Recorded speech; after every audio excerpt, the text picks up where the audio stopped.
Ministria për Europën dhe Punët e Jashtme në Shqipëri ka reaguar pas raportimeve dhe komenteve lidhur me lëvizjen e mundshme të Denion Mejdanit, ambasadorit të Shqipërisë në Republikën e Maqedonisë së Veriut. Disa media raportuan largimin e mundshëm të Mejdanit, ndërsa të tjerat paralajmëruan rotacion në diplomaci.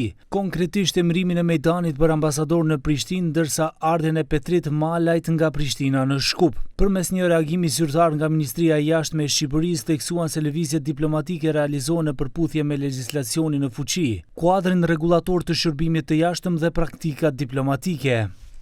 Këto procese mbështeten mbi analiza profesionale dhe institucionale, duke pasur si objektiv përdorimin sa më efikas të burimeve njerëzore, në përputhje me prioritetet e politikës së jashtme të Republikës së Shqipërisë.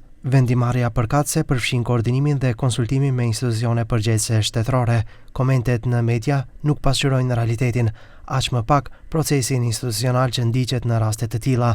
Në mënyrë të veçantë, hamendësimet apo interpretimet e paraqitura si fakte janë tërësisht të pabazuara dhe nuk meritojnë vëmendje të mëtejshme. Nga vlen thonë se në asnjë moment nuk ka pasur ndonjë kërkesë ndaj shtetit shqiptar për ta tërhequr ambasadorin Denion Mejdani. Bashkëkryetari i Vlenit Bilal Kasami tha se shteti shqiptar vendos për këtë çështje, por edhe kritikoi punën e Mejdanit.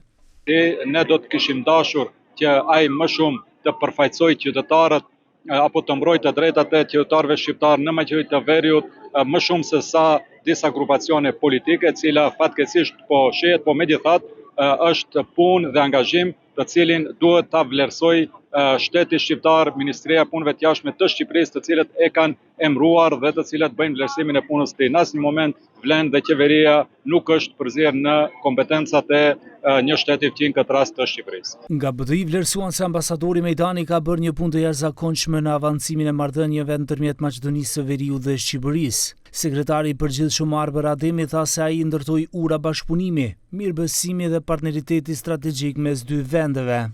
Sulmet e vazhdueshme të kësaj qeveri anti-europiane dhe anti-shqiptare ndaj tij nuk ishin të rastësishme. Ato burojnë nga një mentalitet që sheh si problem çdo zë që mbron barazin, bashkëjetesën dhe orientimin euroatlantik të vendit. Ai ka qenë edhe një zë i kujdesshëm dhe dinjitoz në mbrojtje të drejtave dhe interesave të shqiptarëve në Maqedoninë e Veriut, ashtu siç i takon çdo diplomat i serioz të Shqipërisë.